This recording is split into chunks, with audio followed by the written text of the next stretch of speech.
How to fix World app restricted accounts. In order for you to fix this issue, the very first thing you want to try doing is move into your application World app. So you might be in the situation where you are trying to log into your specific account, but it says that your account has been restricted. So in this case, what you're going to do is, first of all, tap on login at the bottom of the screen. You need to try to re-log in into your account, or simply close off the application and then reopen it. It will refresh the page. Sometimes refreshing the app has also fixed the issue. If not, now the next thing you want to try doing is, you need to head over to any of the web browser. Let me move into Safari. In the search bar, search for WorldCoin Customer Service or World Customer Service. Head over to the Help Center of World. Now click on World app.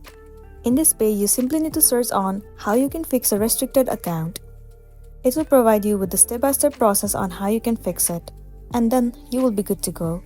Or else you can report the problem to them, and within 24 hours, you will be good to go.